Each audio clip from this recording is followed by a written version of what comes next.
Today in this video, we're going to be explaining why you're gaining weight rapidly and how to stop. So you're probably on your 5th diet of the year, 6th, 7th, 8th diet of the year, and you're thinking, oh, why are all these diets not working? And every time I start a binge eating episode, or even if I'm following this diet, I'm gaining weight so quickly and I can't stop.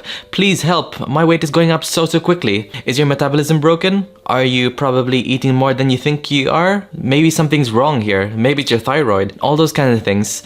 Well, in this episode, we're going to be explaining what's actually going on. What are the several mechanisms which are causing you to gain weight really quickly. And if you're new here, my name is Jonathan. I'm a dietitian that supports people who are struggling with binge eating. And if you want one-to-one coaching and all my freebies on how to end binge eating, check them in the link in the description. So let's talk about the science of our metabolism. So when we talk about metabolism, what do we exactly mean? So the metabolism is basically your body's way of breaking down components to be used for bodily functions. So when we use calories, which our body's full of, when we eat calories or fats, our body's made out of calories. Calories is a unit of energy. So when our body uses calories, that is our metabolism. So in a nutshell, let's say we're not actually eating anything, we're not doing anything as well. Our body is still running on calories. It's running on fuel. It's running on energy, because even if we're doing nothing, then our brain's using energy, calories, because we're thinking.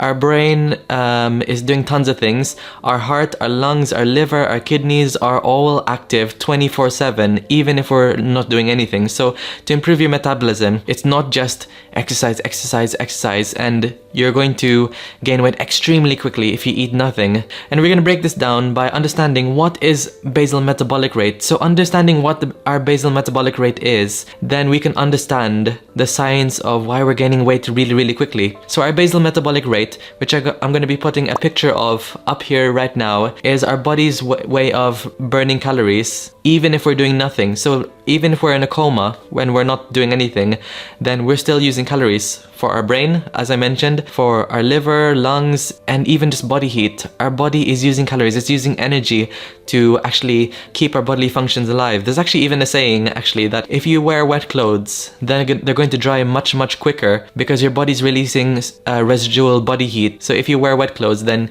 you will actually dry them off yourself. Not the best way. I highly recommend to dry your clothes by always wearing them all the time. But our basal metabolic rate is broken down into many things. But that's essentially our body's need calorie requirements. If we're literally doing nothing, if we're in a coma, for example, we're in bed all day, not doing anything, that's our basal metabolic rate. So based on the picture over here, our basal metabolic rate is our REE, or resting energy expenditure. And then over here in the picture is the non-resting energy expenditure, the NREE. That's broken down into 3 more bits. So if you look over here, the EAT is exercise activity thermogenesis. So over here, exercise activity thermogenesis, or exercise, is essentially defined as intentional activity. And then looking down over here, if I jump straight to NEAT, which is non-exercise activity thermogenesis, so that's comprised of non-intentional exercise or non-intentional physical activity. So me talking and moving my hands, that's comprised of our non-exercise activity thermogenesis. Maybe if you're someone that fidgets with their hands or with their feet, or maybe they're just walking around, maybe they're me moving my head around, that's non-exercise activity thermogenesis, our NEAT. So it seems like it's comprising a lot of our calorie expenditure, but the interesting thing about the NEAT is that it's something we do 24/7. So I'm talking with my hands and pointing about all of these pictures 24/7. Exercise, if we go to the gym, it's maybe 30 minutes, 1 hour. Even if you're someone that goes to the gym 2 hours a day, that's still maybe very little amount of your 24 hours a day. So that's NEAT. And then moving on is our thermic effect of food, or the TEF. So that's higher than our exercise, because whenever you eat food, your body uses energy to break it down. So your body uses calories, requires calories to break it down. So if you eat foods which are high in protein, then your thermic effect of food will actually increase, because foods which are high in protein, chicken breasts, protein powder, and milk, dairy, cheese, all those kinds of things, those are high in protein, and it's hard for your body to break down. So that's why many people say when you want to lose weight, go on a high protein diet, because your body actually uses a number of the calories that's in the packet, whatever it says, if it says 100 calories in this chicken breast, then your body will actually only like take in maybe like 70% of the calories because it's used some calories to break it down. So that's a thermic effect of food. Then everything, our non-resting energy expenditure plus our resting energy expenditure, NREE, plus our REE is our TDEE, which is our total daily energy expenditure. That's everything. That's when we say, oh, that's our metabolism throughout everything.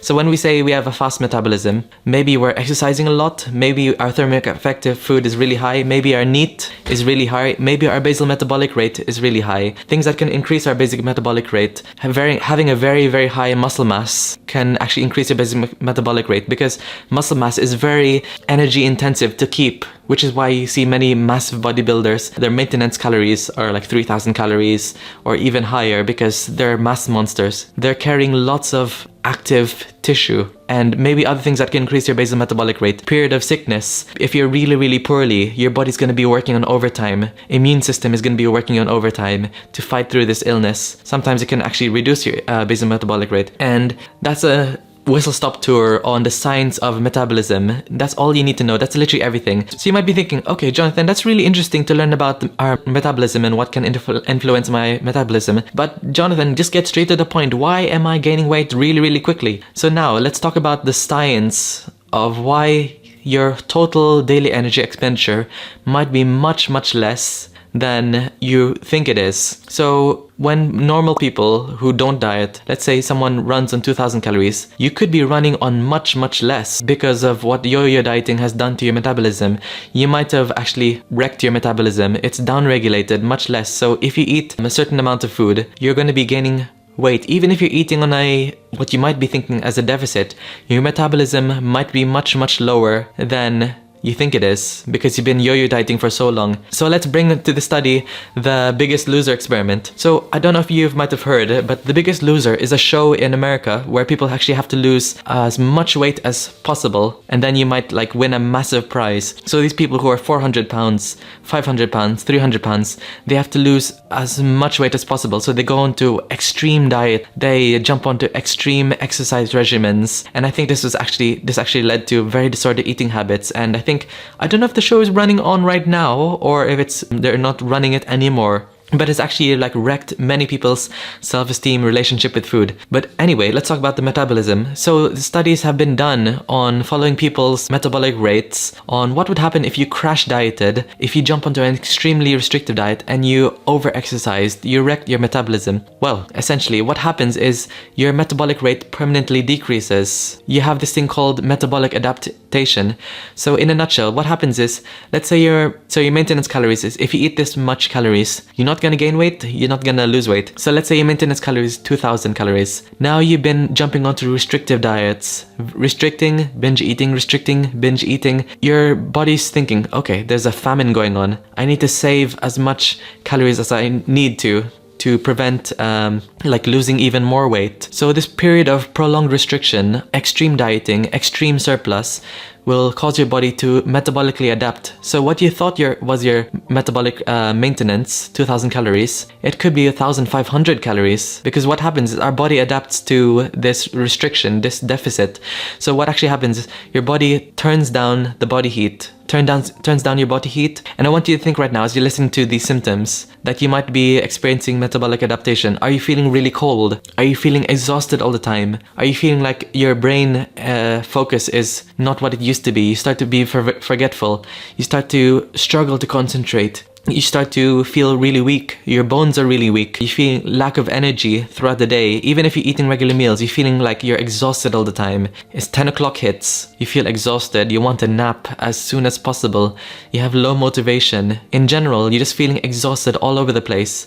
The reason why is because your body's trying to run on the minimum amount to keep the body working. Because remember, the most important thing is your BMR, your basal metabolic rate. The things that will actually keep you alive. Your organs, your brain. And if your brain's gone to this extreme mode to actually turn down the knob of your bodily functions, you feel tired, exhausted, weak, and so many other symptoms, then you know that your body's in a fight or flight mode. It's in a survival mode. So what happens here is when you jump onto a restrictive diet, when you do eat more, then you're actually going to gain even more weight than you think you are. And this is the really interesting thing. If you're on restriction, binge eating, you're in this binge restrict cycle. The longer you're in this binge restrict cycle, you jump on the restrictive diet and then you binge eat 3,000 calories, 4,000 calories. And your body, you're going to be gaining even more weight, more and more and more, very rapidly. So when you restrict, well, your basal metabolic rate probably might be 1,500. You try to be on a restricted diet. Okay, you're sticking to this diet, okay, it's alright. But then you have a binge eating episode, which is 4,000 calories, 5,000 calories. You're in a crazy high surplus in one big go. So you gain a large amount of weight in an instant. And I know there might be many reasons why short-term weight gain might be extremely high because of water weight. When you eat large amount of carbs, you retain lots of water. Foods which are high in salt, crisps, and ready meals, burgers, all those kinds of things that can cause you to retain even more water. You might be carrying more food in your stomach. That's a contribution to a higher amount of food. So you can contribute to a lot of food in your gut, which is causing you to keep the stools in, keep your poo in, essentially, if I'm being quite frank. That's causing lots of weight carried in your stomach, in your intestines, water weight, which causes a large spike in increase of your weight short term. But either way, you're still being in a massive surplus in a metabolically deprived state. You're metabolically adapted. So you're actually going to be gaining a large amount of weight, even long term. So there'll be like fluctuations, like increase, up, down, up, down, up, down, up, down, up, down, up, down. But overall, it's actually increasing over time really, really quickly. So that's metabolic adaptation. And the very, very tricky thing about this, about metabolic adaptation, is if you're in this binge restrict cycle, then it's going to be even harder to struggle to restore your metabolic rate back to its normal if you're constantly struggling with binge eating, restricting, because the more your body weight increases, the more you focus on these hyper palatable, ultra processed foods during binge eating episodes, you start to develop insulin resistance. So in a nutshell, what insulin resistance is that when we eat food, we release insulin, which puts the calories and energy and all the nutrients into our cells to be used. But we need insulin to use it as a key to open up these cells so we can put all the nutrients in. If you're insulin resistant, then our body's not actually utilizing all the calories because there are less keys to open up all these cells. So if I can use an analogy, if we have 100 cells, hypothetically, if you have 100 cells, insulin resistance looks like you only have 10 keys to open up the locks for 10 cells. So you're feeling exhausted already, causing you to not use the calories, and you'll use it to store fat, gain weight, feel more hungry. Someone who doesn't have insulin resistance or is what's called insulin sensitive, which is a good thing, then you probably might have 100 cells and then you have 100 keys. Some people might have 100 cells, are very insulin resistant, and they have like 150 keys. So they can easily put the cells and use that energy really, really well. If you're a higher body weight and you're focusing on hyperpalatable foods and you're not exercising frequently or engaging in physical activity, then you could become insulin resistant, which makes you even gain weight even more, which could be contributing to the very, very rapid weight gain. Another thing that can be leading to you to struggle with binge eating episodes is low emotional intelligence. So low emotional intelligence is a predictor of a higher body weight. So what am I trying to say? I'm not trying to be mean and point that you have low emotional intelligence, because it's not our fault. We're taught to have a high IQ, which is like our skills with like memorization, problem solving, critical thinking. I'm not a big fan of IQ with all these tests anyway, but EQ, emotional quotient or emotional intelligence, shall I say, is not really taught at schools. How to cope with difficult emotions, having different coping mechanisms. We often turn to food as our way of coping with difficult times. Say your boss is working you to the ground, is trying to get you to work overtime, not being paid during those overtimes. You come home from work and then people are shouting at you. Your spouse is saying that you should work harder. Your family is telling you to work harder. Why are you not living up to your standards? All those kinds of things. Then we just turn to food all the time as a coping mechanism. And that's a sign of low EQ. And then there's studies that show that people who have low EQ actually have a higher body weight. And even if they have amazing nutrition knowledge, like dietitians, nutritionists, personal trainers, they know about macros, micros. But if they have low EQ, then it's correlated with a high body weight. They gain weight quite quickly. On the other hand, studies show that people who have high EQ, and even if they have very poor nutrition knowledge, they actually have lower body weight. So you always have that friend that they don't really think about food. They just eat whatever they want, and they have great mental health. They have great coping mechanisms. Oh yeah, I just went to the gym because I was quite stressed. Oh, I just had a shower because I was quite stressed. And oh, I just went for a walk whenever I go for whenever I'm stressed. Oh no, I don't really understand binge eating when I can just go for a walk. You always have those kinds of friends.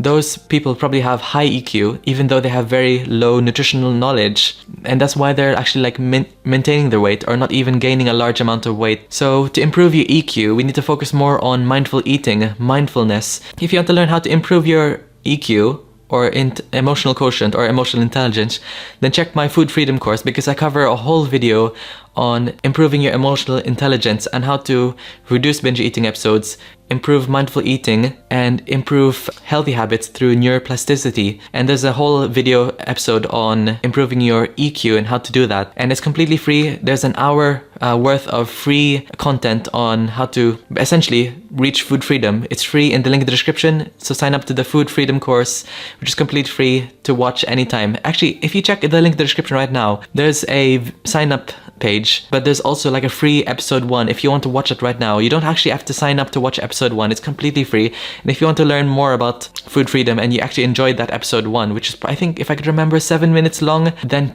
you can sign up for and more of those videos. So I highly recommend that you check that out if you want to prevent further weight gain and improve your emotional intelligence. So the solution. So if you recognize that you're gaining weight extremely quickly, you're constantly binge eating, you have metabolic adaptation, you might be insulin resistant. So on a little note on insulin resistance, you could be a high risk factor or probably likely insulin resistant if you have PCOS, polycystic ovarian syndrome, or if you're obese category BMI or overweight BMI category BMI, you could be insulin resistant or high risk factor to being insulin resistant. So what can we do? So first of all, we need to recognize that if you're binge eating is not a problem, it's a symptom. It's a symptom that your body is being heavily deprived of nutrients. It's being starved. So we need to realize that if you're being starved, then you need to eat more. You need to eat regularly. You need to put dieting on hold, because dieting is putting you in this binge restrict cycle.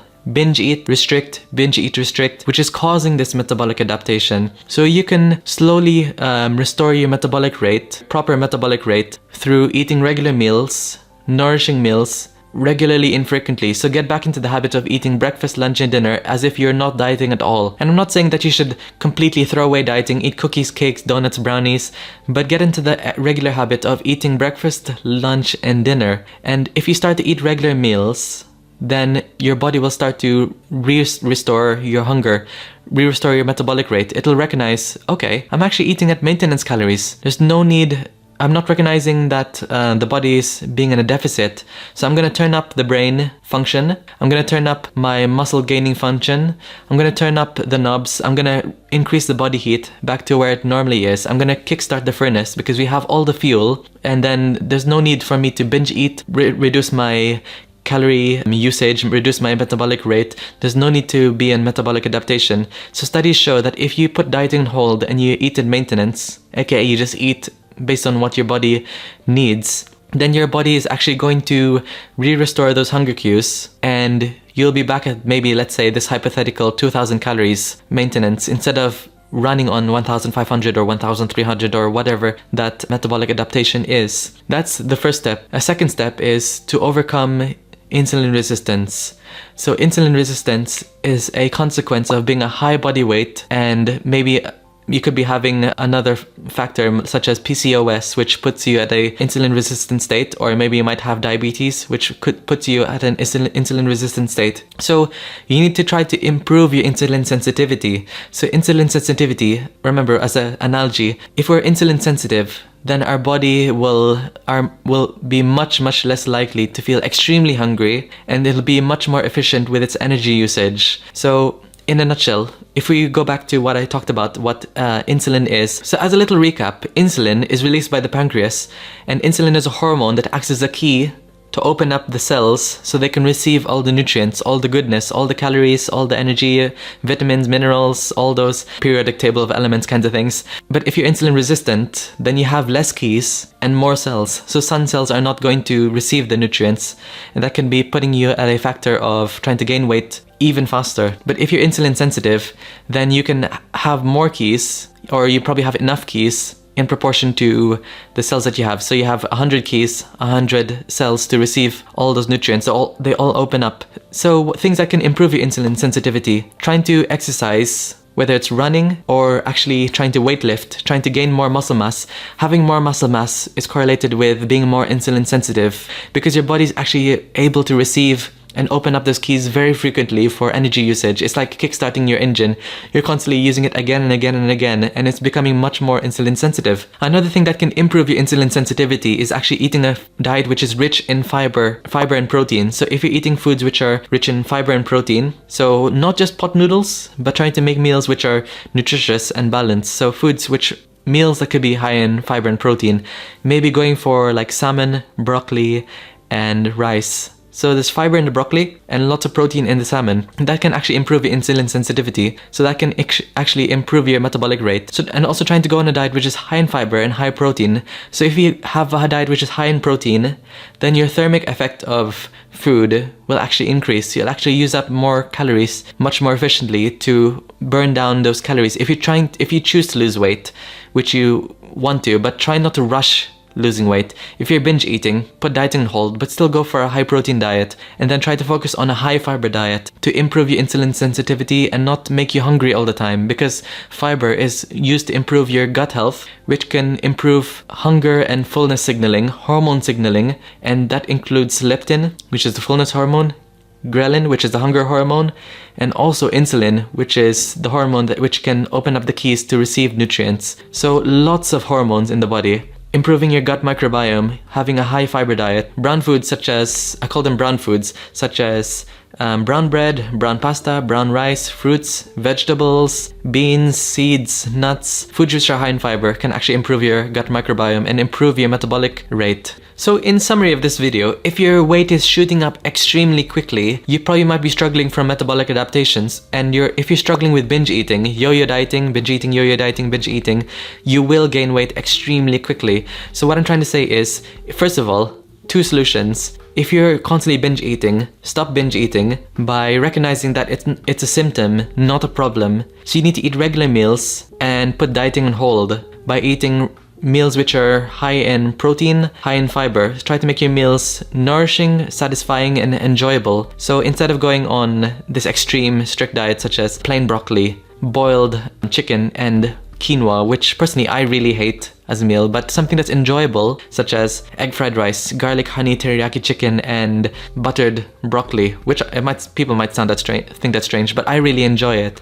But I'm still focusing on meals which are high in protein and meals which are high in fiber. That will actually improve my insulin sensitivity, and I would actually go to the gym. So as a little recap, because I tend to go on little bit of a tangent.